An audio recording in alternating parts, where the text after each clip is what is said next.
welcome to Technology Update. Regardless of who you are and whether you live in Moscow or anywhere else in the world, we all likely have one holiday wish in common. We're all hoping for good health.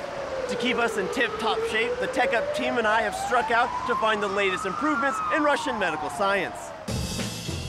Showing off some of the newest gadgets and research was the Russian Healthcare Week exhibition. The gathering in Moscow promoted everything from good health habits to advanced life-saving treatments. But surely the biggest medical breakthrough as of late took place away from the bright lights of the capital's Expo Center. Major universities are veritable treasure troves of knowledge in the form of both respected professors and millions upon millions of books. However, there's just not enough time in the day or our lives to get through them all. But thanks to the labor of one tireless academic here, that could all be changing.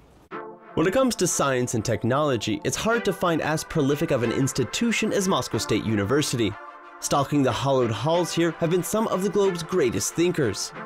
And it was here back in the late 1960s that Vladimir Skulachev teamed up with Yefim Lieberman to prove the existence of the electric potential difference across mitochondrial membranes. That was the confirmation needed to help earn a British scientist the Nobel Prize. Perhaps more importantly, that discovery could unlock the fountain of youth for us all. To understand aging, we have to look inside each individual cell. Among the various organelles, the most important for our purposes is the mitochondrion.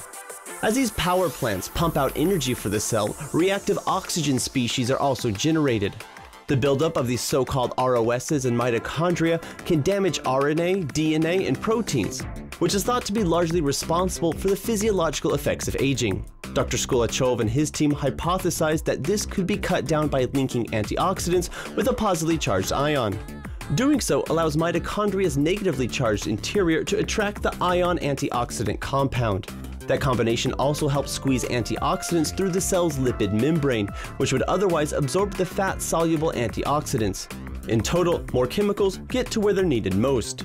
In the wake of Dr. Skulachev's postulation and research, such positive ion delivery vehicles were nicknamed Skulachev ions by an American scientist. Since that time, the topic has become a bit of a family affair, with the good doctor's sons getting involved. Now, although the underlying idea originated back in the 70s, it wasn't put into practice until the 1990s. We weren't the first to apply this principle. In fact, it was Michael Murphy in Cambridge, England. He used coenzyme Q as the antioxidant. I immediately told him that it wasn't a very good choice in terms of the antioxidant. But by then he already made a lot of progress with that substance, so he just threw his hands up and told me that his investors wouldn't forgive him if he changed the substance halfway through, and said they were going to give it a shot. It takes 10 to 15 years to introduce a new medicine. Unfortunately, a lot of that time was lost, in my opinion. However, no one can deny him the honor of being the first to try out our idea. Since that first foreign attempt to bombard mitochondria with antioxidants, Dr. Skulachev and other Moscow State University researchers have been hard at work coming up with an antioxidant and delivery system pair that shows better results. Unlike Murphy, who tried vitamin E and coenzyme Q, Skulachev and his lot have hitched their wagon to a substance well accustomed to dealing with the buildup of lots of oxygen, plant chloroplasts. The thought being that since our green growing friends produce large amounts of oxygen, their own antioxidants must be up to the task of keeping dangerous reactive oxygen species to a minimum. The resulting compound, which they call SKQ, is reported to be hundreds of times more effective than any of the other variations dreamt up previously. Now, all this is based on the preposition that it's programmed in our genetic makeup to slowly but surely kill off our cells, and in the end, us. Disrupt that program, and you might just forestall aging. Can our medicine succeed in extending human life? Or, more importantly, postpone the onset of aging? At least, that's what it does in animals. And we ourselves are animals. So there is a good chance. But it's not a certain fact yet. So as a scientist, I'm obliged to have my doubts. What we're working on is rather a hypothesis. But we have to try. And we definitely will. While it's difficult to test for signs of aging directly, researchers do so by monitoring changes in behavior over time. Younger, healthier rats actively explore their surroundings, but as they get older, they tend to explore less and camp out in the safest spot. Preliminary tests have shown positive results in arresting this change. More work and trials are still needed before we see an overarching fountain of youth drug like a pill or injection, but Skulachev and his team have decided to take it step by step. We were very lucky to have discovered that one can use this substance to make eye drops, that it is efficient enough when administered topically. This makes for a much easier path to the market. In order to commercialize the technology, a company called Mitotech was set up. Since the medicine is only dropped into the eyes, the potential adverse side effects are much smaller than with something like a tablet you take orally. Regardless, traditional tests on animals and then human clinical trials had to be passed. They received the go-ahead from Russian health regulators earlier in 2012, and at the moment they're working on having it approved by Western health agencies.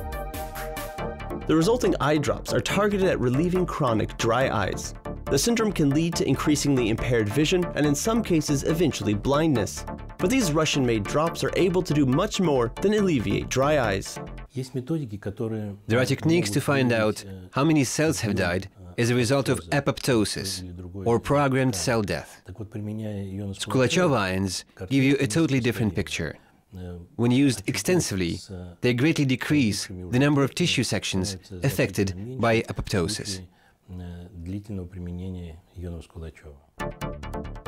But like any true scientist, Dr. Skulachev offered himself up as the first guinea pig, even before he got the Russian regulatory green light. In my opinion, the results pretty much speak for themselves. I'm very short-sighted. I started suffering from cataracts and I've had glaucoma for years. But as a result of using the eye drops, the cataract disappeared. My myopia dropped from -7 down to -3.5 diopters, and my eye pressure has reduced, which is a sign that the glaucoma has grown much less acute.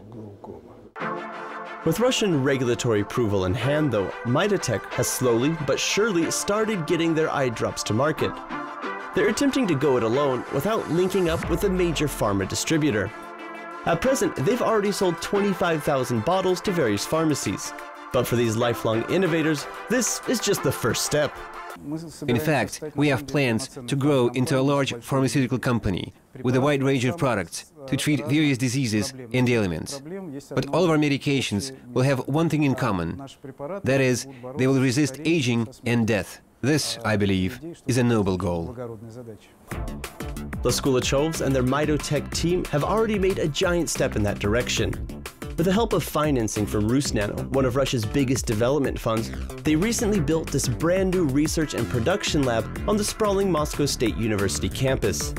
As the company gears up for international regulatory approvals and pushes ahead with the next generation of Skulachev ion-based medications, this state-of-the-art center will suit their needs for years to come. This lab is equipped to churn out 100 grams of the base substance every month.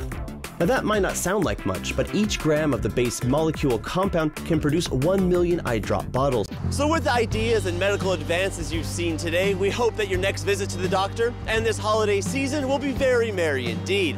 But that'll do it for this edition of Technology Update. We'll see you next time, and until then, enjoy the ride.